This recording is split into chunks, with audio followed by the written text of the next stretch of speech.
In around 2000, 2003, 2004, one of the newspapers picked a Springbok rugby team, and they slotted in politicians into the team, and they picked Rolf Meyer as a scrum half.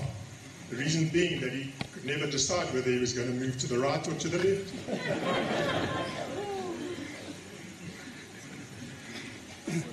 Just a few housekeeping things, if you don't mind, before we start. Please, cell phones off, and so that we don't get interrupted. You can switch them on to silent. You can do any tweeting, whatever you want to do, but please keep it silent. The second thing, on your chair is a sheet of paper which is asking for questions. We're not going to take questions standing from the floor, no grandstanding, no soapboxes. Please write your question down. We'll collect them during the course, pass them to the person at the end. We've got a team up here who will vet the questions. We're going to pick 10 questions. If we need to, go to a few more, but otherwise, if we had to get questions, we'll be here all night, I'm sure. Then also on that piece of paper is a gem clip. If you just put some money in, and the highest money will, of course, go to the top of the pile. And secondly, we're going to take all that money, we're going to put it in a pile, and then Rolf can decide which party he wants to give it to. No, you can decide which charity you'd like to give it to. So without further ado, I'm going to call Jeff Salsky, the president of the host lodge, which is Dr. Herzl Lodge, to introduce the speaker.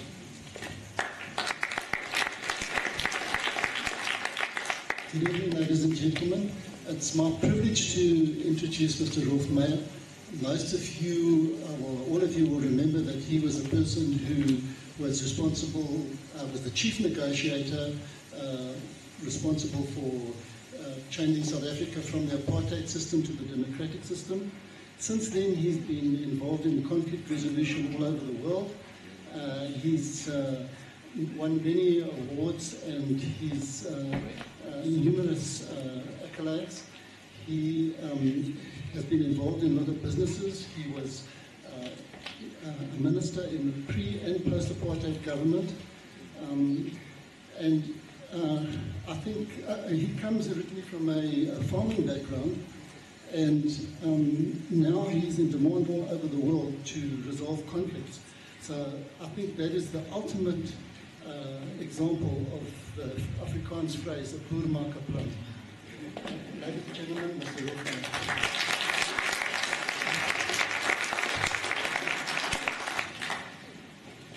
Thank you, Jeff, for the introduction.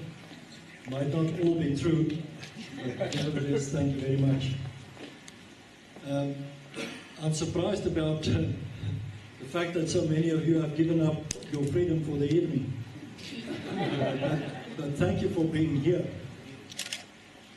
And yes, time has moved on. I know some of you for many years, since the 1980s or before.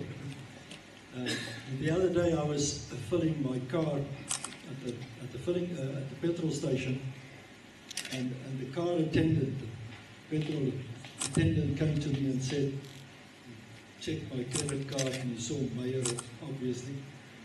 And he said, "Are you Rolf Meyer?" I said, "Yes." He said, "Hey, you're oud geword." So that realization comes to all of us at some point as time moves on.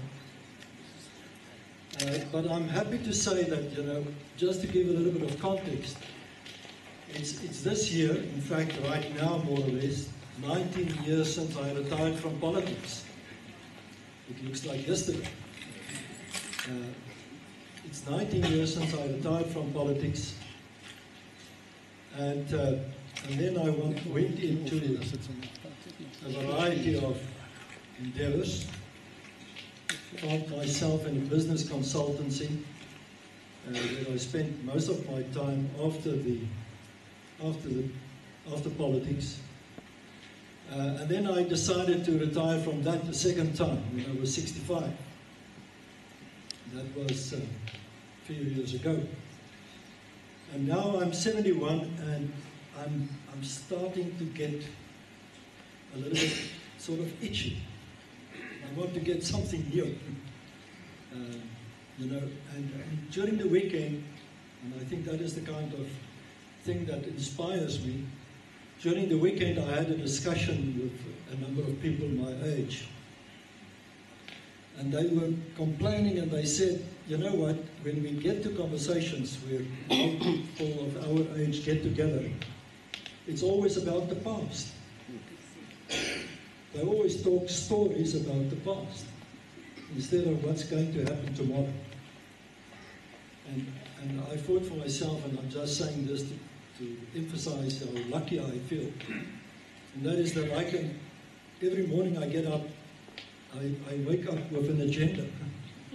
And what am I going to do today and what am I going to do tomorrow? And that's a privilege, I know.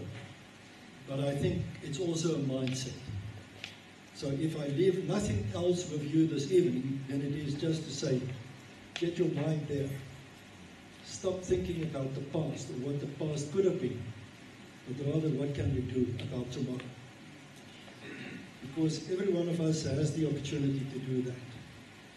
Whether it's for ourselves or our children, our families, we can do that.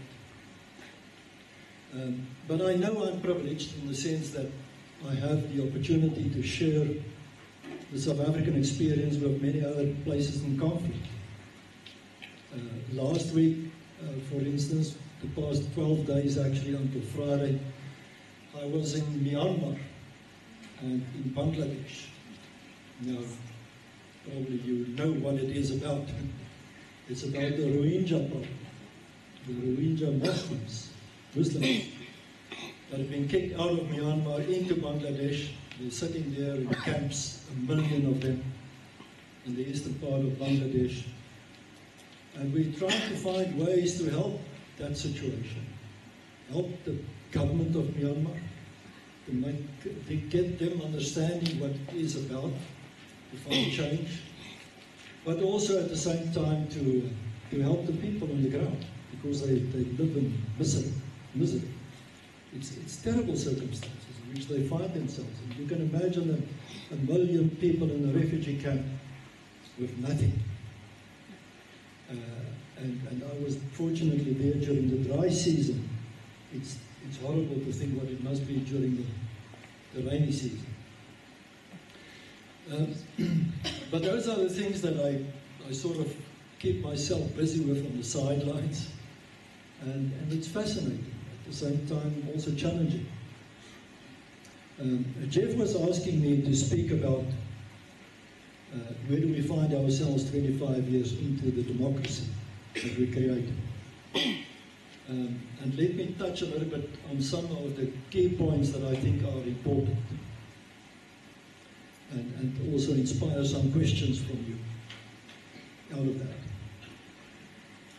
I think the first point that remains relevant and will hopefully remain relevant as long as we can see into the future is the fact that we have a constitution that guides us, that establishes democracy but also gives the inherent characteristics of the nation that we're supposed to be. This constitution of ours, I think we can say, is probably one of the best, if not the best in the world as it stands. And the reason why we can be proud of it is not because us who drafted it or were part of the drafting process, but rather the fact that we could learn from many other constitutions in the world, which we did. At the time of the drafting of the final constitution, and I refer to the period between 1994 and 1996, 2 years, the Constitutional Assembly that drafted that constitution had the opportunity to visit other democracies in practice and find out what it is that we can learn from such. And we went around the world to many constitutions, modern Western states, some of them, but also the biggest democracy on earth in terms of the way in which it's practiced, and that is India. And we learned a lot from India in that process. I can even point you to our constitution, specific aspects of our constitution, that we took on board from our learning experience in India. But so I can touch on what we have learned from the Americans, or the Germans, or the Australians, or the Canadians, and many others, even from the British, despite the fact that they don't have a constitution. But they practice a constitutional democracy. And their common law is very informative as far as that is. So we can go around the world and come back and say our constitution definitely has no competitors on the African continent in terms of the way in which we solidified democracy. And that, I think, is the one thing that we can be surely proud of. What are the key ingredients of our Constitution? Now, I just remind you of this, you all know it. But I think it's important to remind ourselves from time to time, because we might miss the point in our everyday complaints about our situation. The first is that our Constitution is founded on the principle of recognition of the individual and the respect for individual rights on an equal basis for all citizens. And I said this against the background of the fact that when we drafted the Constitution, especially during the early days of the negotiations, there were those that argued that we should provide for so-called minority rights, or group rights in our Constitution. There were even proposals on the table that were providing for arguments in that favor. But fortunately, we decided against that, and instead protect our rights as individuals in Chapter 2 of the Constitution, which refers to the set of fundamental rights. And if you have free time, sometime, just go through those individual rights as set out in Chapter 2 of the Constitution. You don't need the little book on the Constitution, you can just Google it and find it there. But if you read through those stipulations and provisions in Chapter 2 of the Constitution, you will see that our rights as individuals are all there protected. And we can also exercise it collectively. I get many Afrikaans people who still complain and say, our rights are not protected. And that's absolutely nonsense. All of us, each one of us, has the right to be protected under the Constitution, and that right is safeguarded in the Constitution, and we can do it even collectively if we want to do so. As a group, but what we are not protected as a group in opposition to other groups. And I think that is important. Because if we sought that kind of avenue, to have group protection or minority protection, it would never have succeeded. Not during the negotiations, and quite frankly, it would have not provided the same safeguarding as we have it now. What it basically means is that every one of us, each one of us, has the same right as any other South African, black and white. And I think that is important. True, you will argue that there are certain provisions also contained in the Constitution that make exceptions to that. And there were 4 specifically that provided for, and it all related to the transformation that we had to find in the country. It related to black economic empowerment, to affirmative action, and to land restitution or redistribution, and so on. Those provisions we also had to make in the Constitution, because otherwise the transformation could not have happened. But we can come to that and discuss the consequences of those provisions, and some of it are controversial in terms of the application, and I will point them out as well. But let me first get to the second point. So I'm saying the first point is we have a Constitution that protects individual rights on an equal basis. The second is that we have created in the Constitution a set of institutions that provides for the adjudication and regulation of what are the provisions in the Constitution, of which the most important one is the Constitutional Court. You know, and we can debate a long time on whether this Constitution provided for a man like Zuma at the top and how to control him. And maybe there could have been more limitations in the Constitution providing against that. But if we want to be honest, the Americans have the same problem today. It was not only us. So you can't prescribe everything in a Constitution. You must keep in mind that the Constitution is an enabling document in its basic nature. It doesn't specify every detail. But the reality is we've gone through a bad time in South Africa's recent history. The past 9 years up till last year were very unhappy years in terms of the destruction that took place in that period. And some of it has only come out in recent weeks, months, particularly in front of the Zondo Commission and others. But the question is, could that have been prevented? Unlikely that it would have been possible. Because the Constitution says the majority party by election can determine who the leader is, in other words, the president of the country. In our case, fortunately, we had a constitutional framework and a constitutional court that came to our rescue. And if you look back at what happened, particularly in the period leading up to the end of 2017, I think our thoughts should go to those that challenged Zuma and his administration on a regular and frequent basis before the Constitutional Court, not only from the political persuasions, but also from civil society. A number of institutions were directly responsible for the direct downfall of Zuma by means of challenging the way in which he exercised his authority as the executive president of the country, by means of challenging him in the Constitutional Court.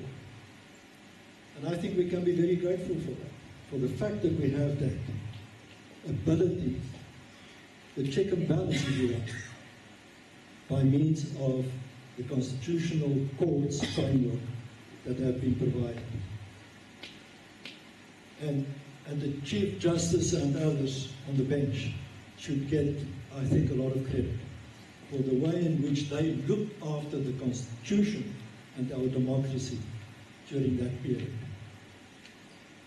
If you just can remind yourself, during the period up to December 2017, hardly a week passed without a challenge in the Constitution. And a number of civil society organizations were responsible for challenging, including the Alan Sisman Foundation, which was very active in that period. But a number of other institutions and political parties too. Can you recall since December 2017 any further actions before the Constitutional Court of significance in this regard?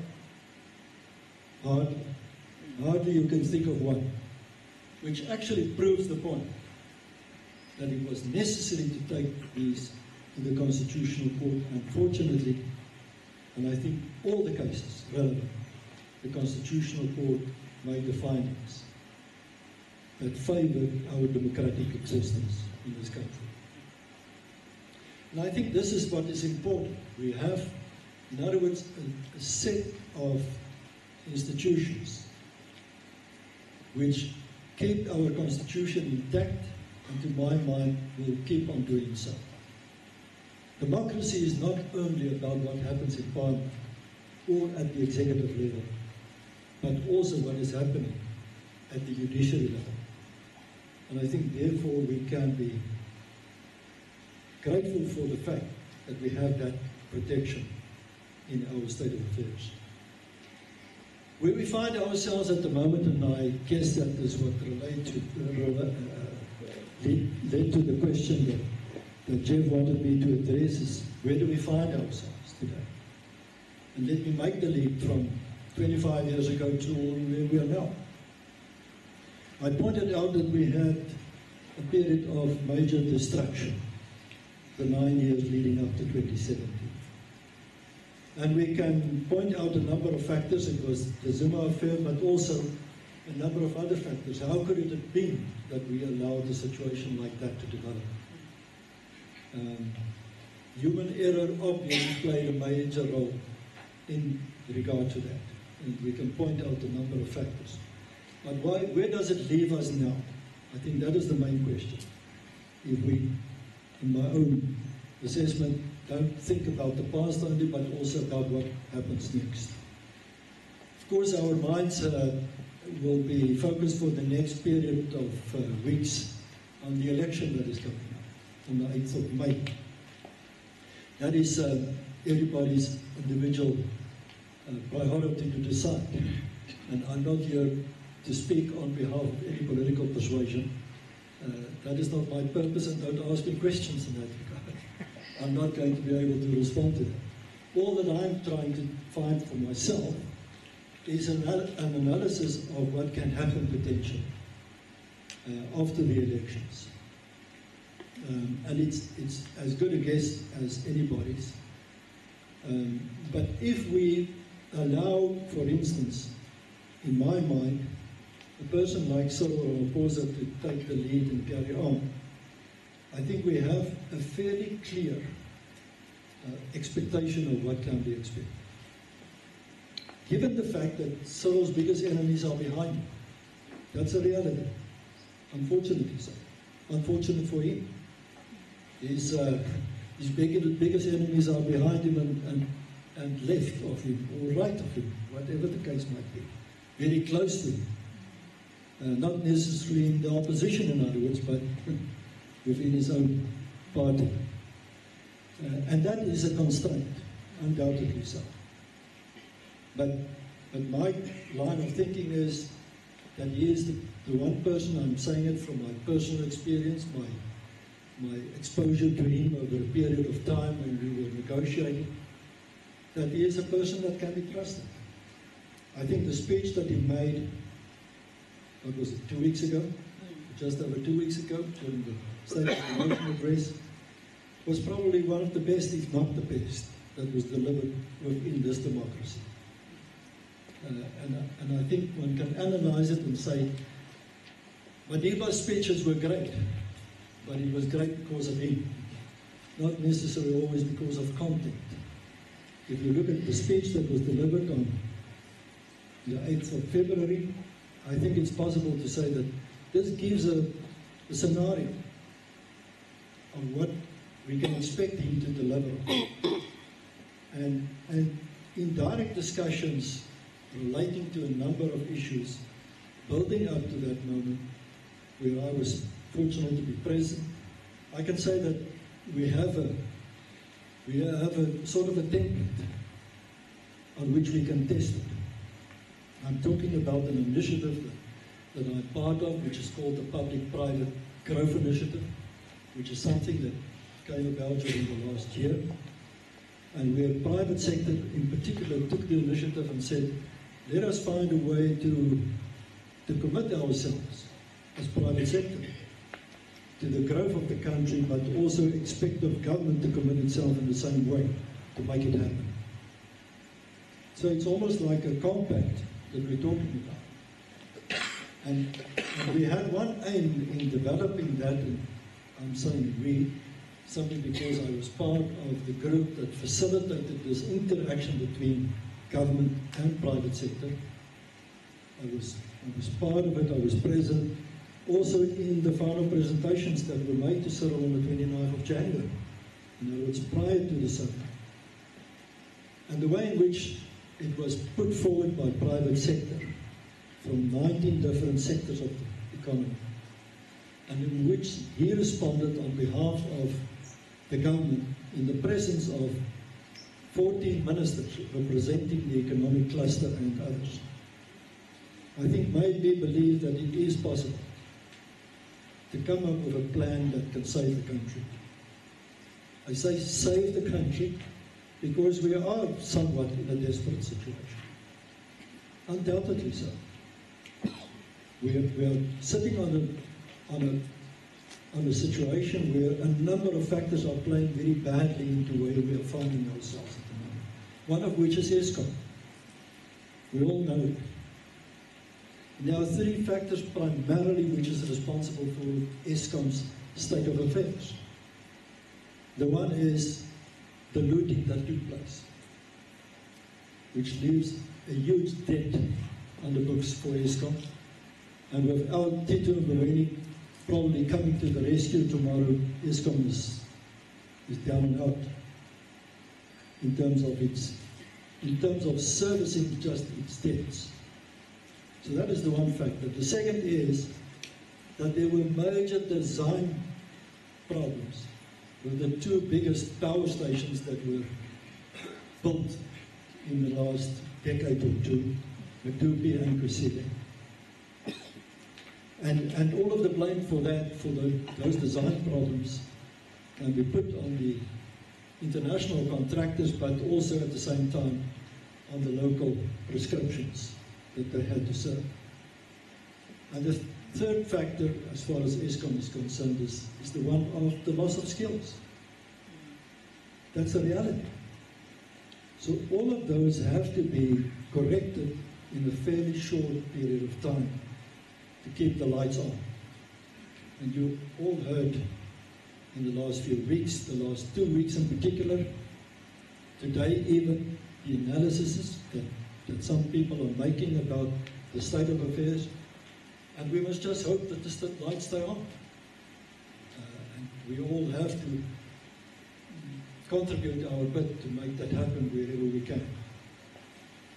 And private sector in particular also has a responsibility to help with the rescue, because the doors are more open now to make a contribution from the private sector side. All the nonsense that were dictated during the Zuma period to keep renewable energy out, etc., I think the contrary is now relevant, and that is the doors are open for all other electricity from all other supplies of power to the country. And we have to play our role as far as that is, to come to the rescue as soon as we can. But I'm highlighting Eskom and the problems around that because it has an effect on the economic growth potential of the country. That's a reality. But if we look at the rest of the challenges and the opportunities, then I think it's fair to say that we have now an administration which is open to partnership with the private sector like we probably didn't have in the last 20 years. And it comes from the recognition of Cyril himself that realizes that we have to open up the doors to work together and work on developing joint plans in partnership to make it work. So what we have presented in terms of this public-private growth initiative is to say how private sector in all the different sectors can contribute in terms of economic growth, job creation, investments, new investments, and also transformation. But at the same time also listing the inhibitors that government has to address in making this possible. For instance, if tourism, the tourism sector as a whole, say, we can double the number of tourists to South Africa within the next 8 to 10 years, or even less, then certain things have to happen from government side, like, for instance, e-visas, which is on the agenda for a long time, but nothing is happening about it. It's almost as if we make it as difficult as we can for people to come to South Africa as tourists. I'm taking it for myself. I travel a lot, and I sometimes ask myself, how is it possible that we don't have When I go to Myanmar, I can get an e-visa. On the internet. When I go to Turkey, I can get an e-visa on my phone. But if you come to South Africa, you have to wait weeks, if not months, to get a legal visa. And that's nonsense, because it's the common thing to do in the world today. And the country like South Africa, it can attract tourists to South Africa in big numbers, need to apply modern methods to make it attractive and easy for people to come. So I'm listing just that one as an inhibitor that needs to be removed as quickly as possible. And it was clearly pointed out to Cyril 2 weeks ago, on the 29th of January. So this is something that the government must now do. If you want to talk about growth, creating jobs, tourism is one sector that can do it, make it possible, as easy as we can. So that interaction, I think we can say, hasn't been there before, and I'm delighted to report to you, in my experience, that we now suddenly have a partnership plan, a compact that potentially can change around and make it much easier. And if we can get the different sectors to work, there's such a lot of unfolding of opportunities that can take place. You just think about tourism again, how many jobs can be created? But at the same time, an area which nobody thought of, but which is a big multiplier of opportunities and jobs is, for instance, agriculture. Just to mention this, agriculture is one of our biggest potential growth factors, growth areas, growth sectors for the economy. Because we are in fact a net exporter of food to the world. And we have a huge market around us, particularly to the north. The continent is growing in terms of numbers at an immense rate. You all have seen it. That Africa is the fastest growing space on earth in terms of numbers. And South Africa is well fitted to provide food as far as the equator and north of it. And so we have the opportunity to grow our agricultural production at a big rate. But it's not only on the continent, it's also to the east. It's much easier for China, for instance, to buy food from us, which they do in big numbers. I think we are lying number 7 at the moment in terms of import of agriculture into China, which is quite significant if you think about our size to the Chinese population. But we can grow that. We can strongly grow that market in terms of fruit, in terms of wine, and a number of other food commodities that we can export. So South Africa has the potential. And what is good about this, and I'm listing agriculture here specifically, because I think by highlighting the agricultural potential for South Africa, we've also succeeded in taking away the sensitivity about land. A year ago, or less, you will all recall that land was the biggest debating point in South Africa. Maybe also the point of biggest fear for many people. That debate is basically reduced. Why? Also because the government has started to realize the importance of agriculture. We can't mess up with land that has production capacity and commercial value. And I think we can say that the debate has got a completely new balanced view within the public sector and general discussion.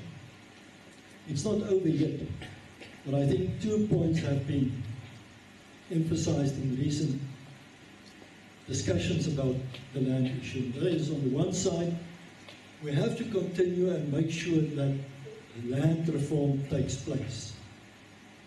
It's inevitable. It's not only a constitutional imperative, but it's also necessary for the sake of correcting mistakes of the past. It's a fact. You and I have never had the challenge not to acquire land. The vast majority of South Africans had the challenge to acquire land forever. And unless we correct that position, you and I can't go to sleep peacefully. That's the reality. On the other side, land has to have a commercial value. By taking land and make it up for grabs, takes away the commercial value of land. And that realization has taken place in terms of government thinking also, and the importance of the use of commercial land for the best value that it can add to the South African economy. So I think that debate is far more balanced than it was a year ago as a result of this. I can point out a number of other factors that I think make me optimistic about the future. I'm getting excited when I think about this. But we have to know that it's an ongoing task, responsibility of all of us. And we have to keep on thinking where we can make a contribution. But the key point to my mind is that we have the opportunity now, which didn't exist before. We can now go to the government and say, here we are, to make that contribution, and I think we will receive an open door. And it started off with that statement of Cyril last year in his summer speech when he said, Tumamina. And when people started to respond to that, he was actually laughing at it, to see how people are starting to respond. So my last example is, when the government said to us, as part of this public-private growth initiative at the end of last year, give us 10 specific projects that the President can talk about in his summer speech. The private sector responded and gave him 18, not only 10, major projects that over the next 5 years can really make a difference to our economy. And when he received it, he was all smiles, because he said, we asked for 10 and we got 18. That shows a commitment from the private sector side. So we have to keep on pushing. If the door is there to be open, we should not look at how we can keep it closed. And I think that is the attitude that I would like to promote us to take forward. For the rest, I'm going to leave it to your questions. Otherwise, I'm going to try and answer questions that don't exist. Thank you very much for giving me your attention.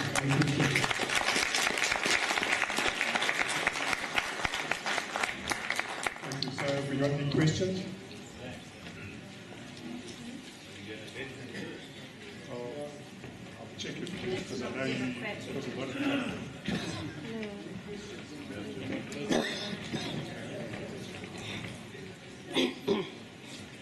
Okay, here's an interesting question. If you were the state president, what would you immediately do to get Africa back on track? But that's what you just said. Finish point. Can you hear me? No? Want to...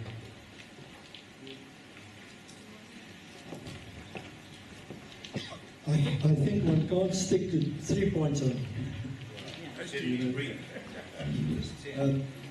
I listened to somebody else who was asked that same question recently, and he said, I will scrap black economic empowerment, and then he went on to a number of other things. And he also said, the same person said, I will introduce compulsory military training for all youth. You know, I think we have to be practical. But if you would ask me what are the key points that need to be addressed, the first one that comes to my mind is education. I think the one area that unfortunately we didn't correct sufficiently since democracy started in South Africa, and keep on making mistakes, It's the area of education. And it's in two ways, just to explain a little bit my own thinking. It's in two ways that we need to correct education. One is policy and the other one is management. As far as policy is concerned, there was this obsession at one stage during the last 25 years to correct our problems in education and the mistakes of the past by means of scrapping, for instance, vocational training, which was a huge problem. If you think about South Africa as a country, our biggest needs lie in vocational training, actually. Now we have a system, a school system, that produces essentially, for 95% or more of school leavers, we produce the same qualification, which is supposed to be an academic qualification, with no specific training for a skills base that can provide in the area of technical requirements for the country. And that is why we don't have artisans today. It's one of the reasons. I'm using that as an example to say we have a major problem in terms of current policy requirements. The second problem is the one of management. And there mainly the unions are at fault. And we have to correct that. The demands that the main teacher union is making all the time is completely irrelevant to the education requirements of the country. So those are the things that I would first, if I have the opportunity, like to address. And I think there is this general recognition of this. I was in a discussion this afternoon with Kgalema Motlanthe, former president. He was a wise man in my mind. And one of the things that he would like to address is exactly this one, of education. And we are starting to work already with him on certain plans that can be made after the election to correct what is necessary. I also say it from the background of where I'm coming.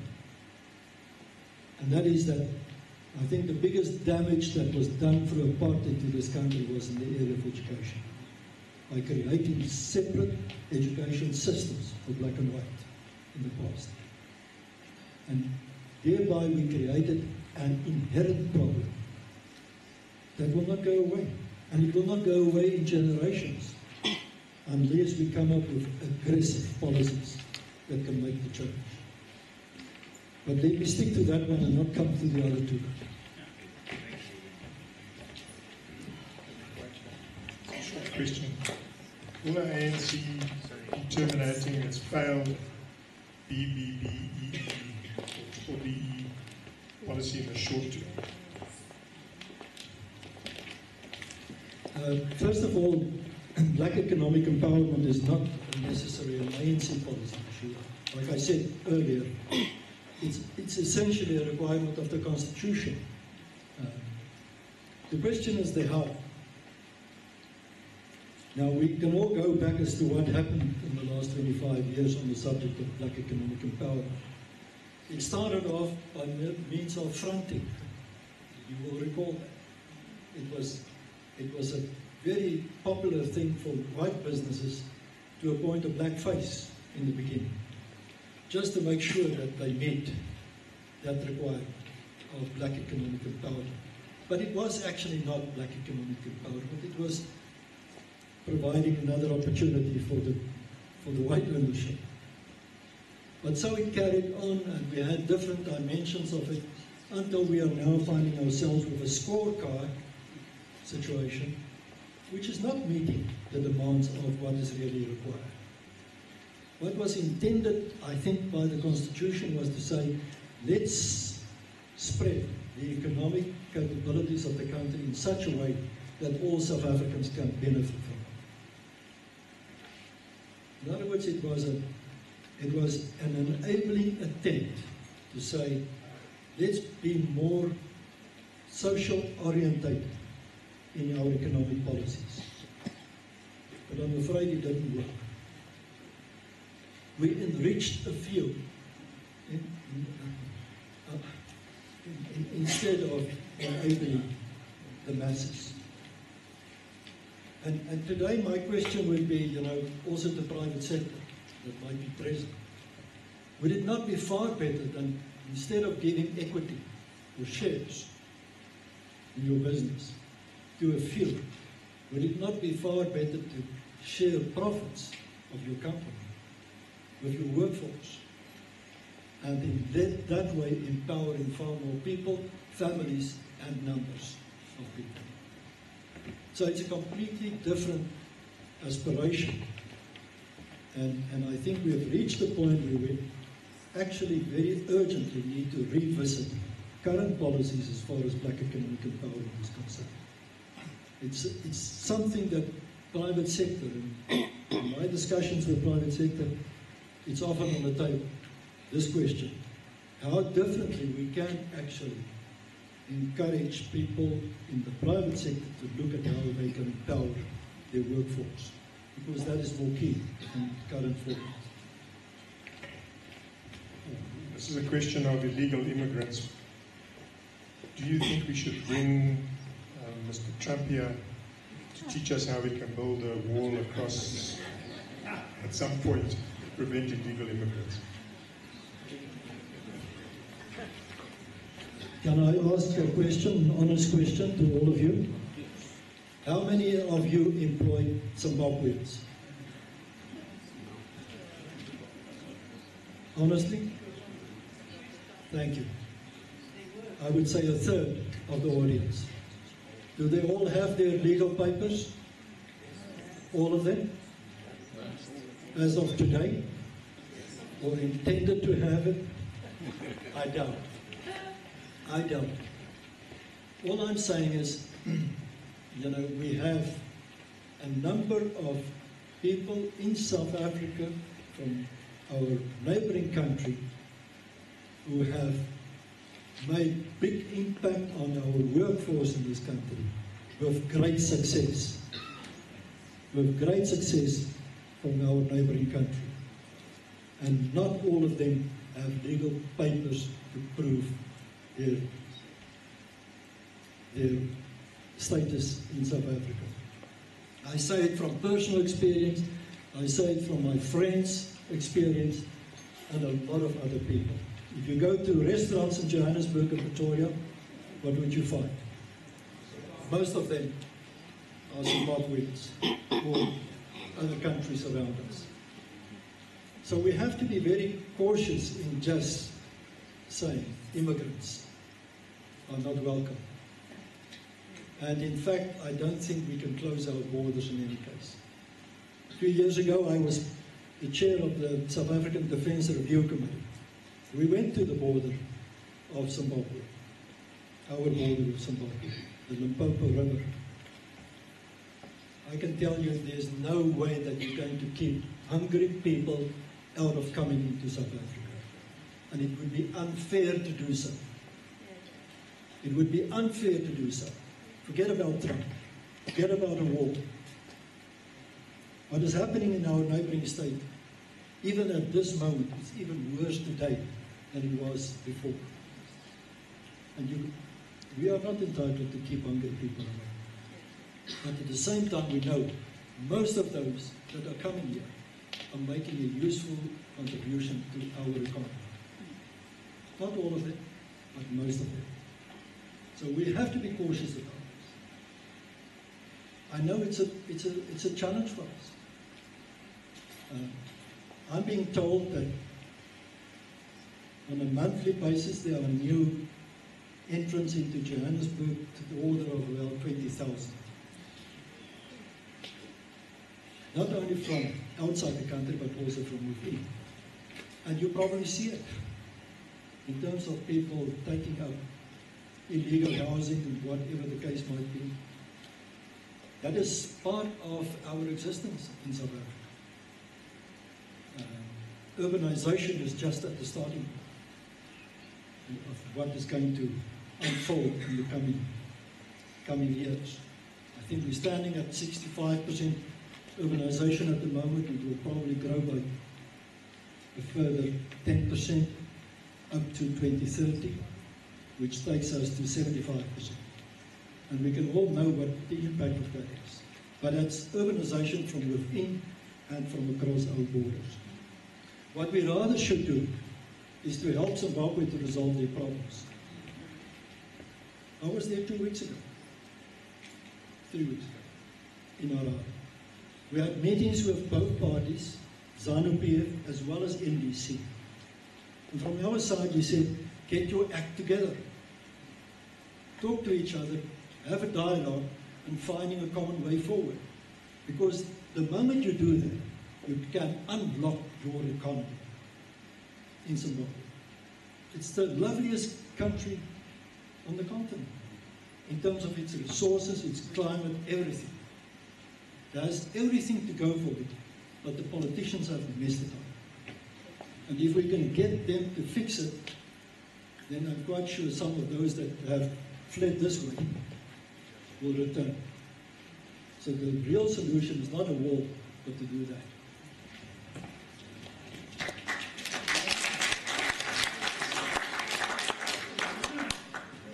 We'd have to close down the government. Proportional representation was introduced as a means of minority protection. Do you agree that it has led to a lack of accountability by MPs and a total loyalty to the party? Placing party ahead of the electorate, is this not the root of state capture? This is a very valid point that you're putting forward. It's totally true, it's correct. I'm not going to argue against it. And the only consideration that brought about proportional representation was at the beginning when we provided for that in the electoral law of 1994, and later on was at that stage to say proportional representation gives the best representation to smaller parties, which is true. If we had constituency-based elections in 1994, I think the ANC would have taken, at that stage, about 90% of the seats. And it would still be the same even today. Because remember, constituency-based means first past the post, 50 plus 1. And if you look at the demographics of the country, that is probably the case in all constituencies if you would divide South Africa into constituencies. But I think what we need to look at is a combined system. In other words, proportional as well as constituency-based representation. Like, for instance, the Germans have. Germany is based on the dual system, and it was proposed at some stage by Van Zyl Slabbert when he was still alive, during the late 1990s, early 2000s, if I remember correctly. And the government, his report that was delivered to the government was never considered even. I think it was a big mistake, because the problem remains the same. Accountability is missing. You and I can't go to our Member of Parliament because we don't know who it is. So there's no direct relationship between the voter and the elected representative, and that brings unaccountable behavior. And whether it reflects in state capture or what, it is just in that way a system that lacks accountability. And I think a combination of the two would probably be better, like we have it at local level. Municipal level. Municipal level is both ward and proportional, as you know, and there we have a better, I think, system of accountability to a large extent. Will the guilty parties, as a result of the various commissions, be prosecuted in courts of law? In other words, will they be prosecuted? I think that's a question to the new director the new head of the NPA, the National Prosecuting Authority, who's just taken her job at the beginning of this month. My guess is that she's going to work very hard at that, making that happen. We must just remember that the Commission of Inquiry, the Zondo Commission, has a specific task, and that is to get evidence but not to make, not to prosecute, not to make judgment.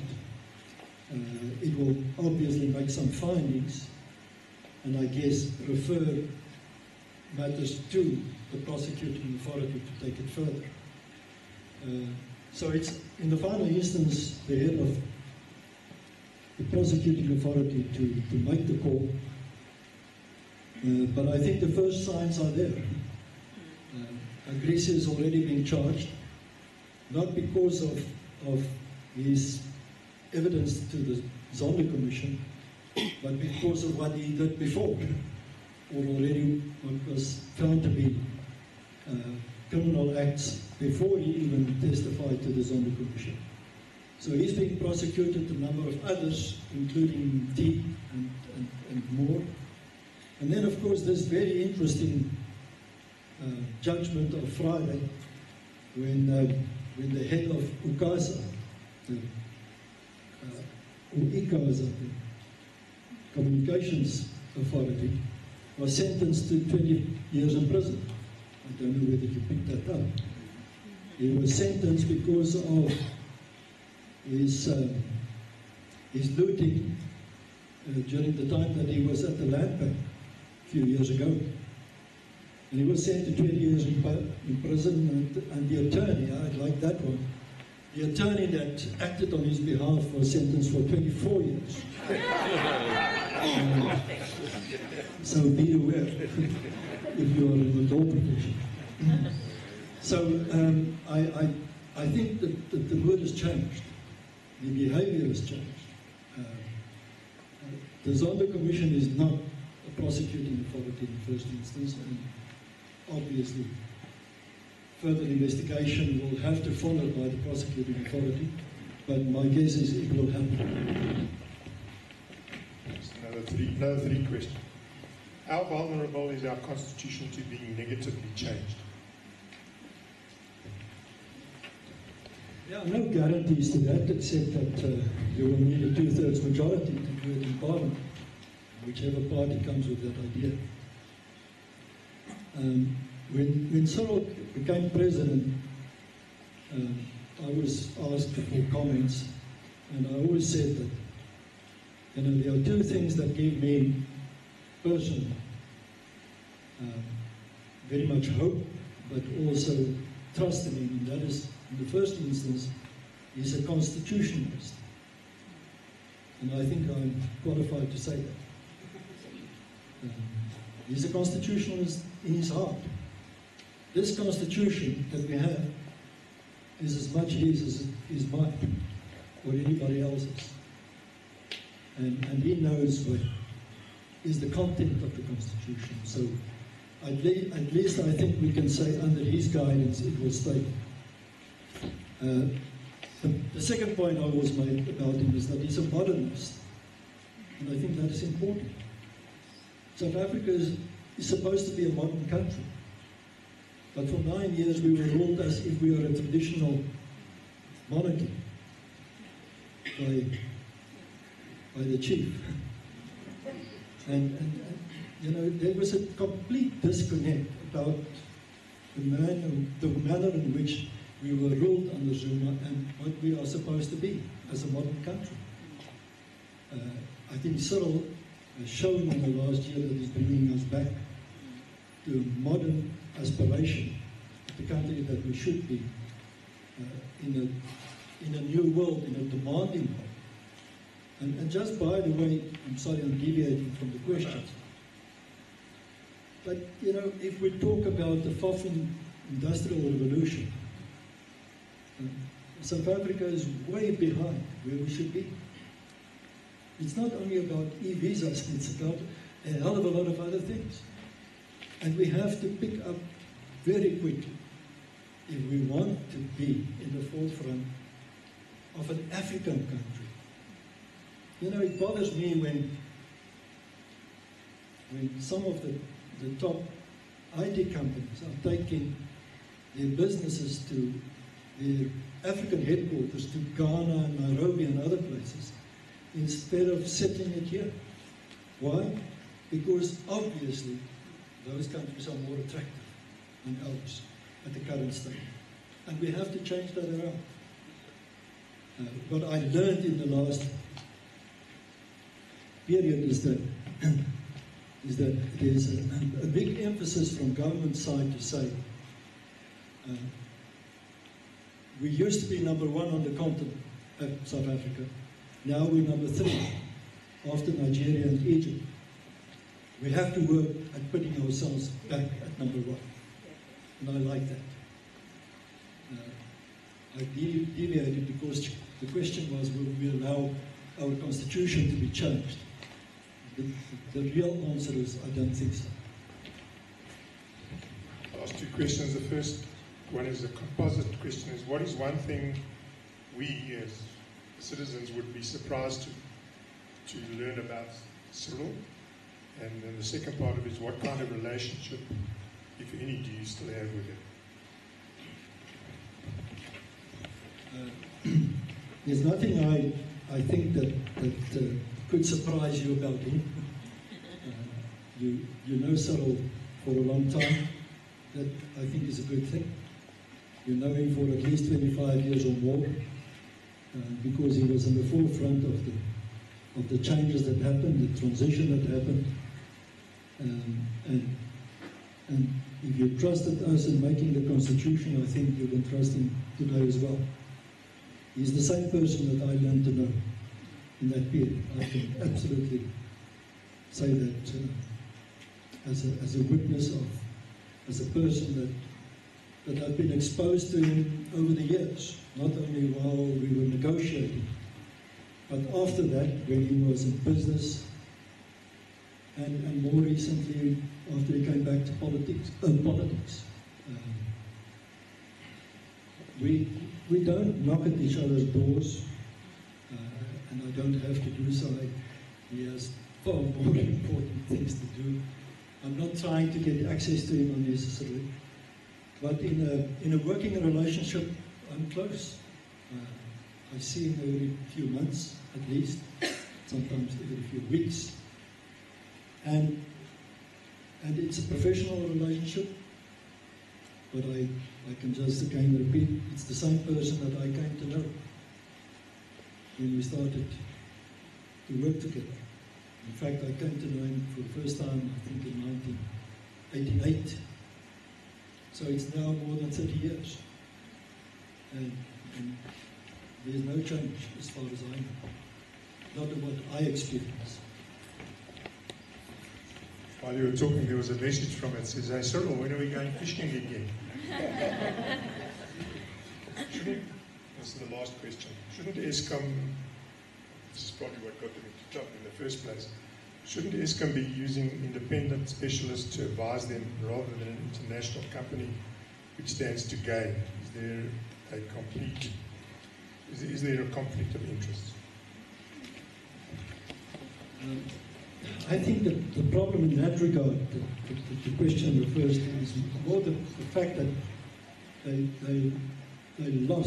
Eskom lost key capacity in terms of skills, both at the management level and at the operational level. That's part of the problem. And unfortunately, many of those that were pushed out are not around anymore. Cyril appointed a panel of experts to advise him, I think, in December, beginning of December. I had the opportunity to meet with the chairperson of that panel. And the experts like for instance, Mick Davies, who was the CFO of Eskom not that long ago. And when he didn't get the top job, this was probably 10, 15 years ago, he left and he then became head of Glencore. I think it's Glencore. Xstrata, thank you. And so Mick was also part of this panel. But I spoke to the chairperson of this panel, Anton Eberhard, and they made a thorough assessment within a very short period of time of the situation. And he described it as follows. He said, you know, when you are an experienced operator with 15 years of what experience, you can knock at the machine and you know when it needs to be maintained, when it requires attention. If you don't have that experience, you will not realize it, and it will first break down before something is done. And I think that is the best way to describe where we're finding ourselves. And that is why we're sitting in a situation with the risk that things can collapse tomorrow without knowing what to expect beforehand. And I don't want to get you, all of you into a bad mood before you leave here, but this is the reality. And how to get that experience, those skills back, I think is impossible because the people have left. So the point is, like I said earlier, we have to become less reliant on Eskom. So we have to speed up solar, wind, and other capabilities as quickly as we can. If the rest of the world could have done it, then we should be able to do the same. And I think that is where our energy should go, I mean, from a personal.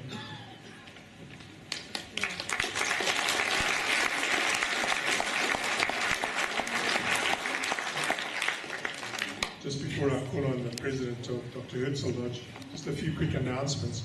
Firstly, there's tea outside, and coffee and some cold drinks, some biscuits, and you're welcome to help yourself. Just one thing, please allow our guests to go outside, have a cup of tea, then you can swap it. Second part of it is I'm going to call on Jeff Salsky in a second. The Hebrew Order of David has an hour show on a Thursday evening from 6 to 7. If you'd like to listen, welcome. We talk about our projects and other interesting facts. I'm going to call on Jeff. Please come up and thank you, guest. I'd also like to take the opportunity of making a couple of announcements. First of all, on the 5th of June, Dr. Herzl Lodge has our major fundraiser, which is a golf day. And anybody who plays golf, who can be a sponsor or who can give us prizes, we'd really appreciate that. Also, anybody who's interested in joining the order, I have application forms. Please come and see me afterwards.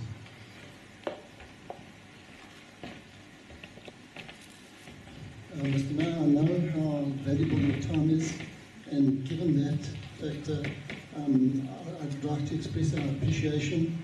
It's really fantastic that you were able to come and speak to us. We have some things for you. First of all, this is an HID tie. We want to give this to you because whenever you wear it, it will be a conversation piece, and perhaps it could promote the order as well. This is our book of our history of 115 years of the order, and this I think you'll find very interesting. It's a book of blessings for all occasions, and I hope you can enjoy that. And once again, thank you very much for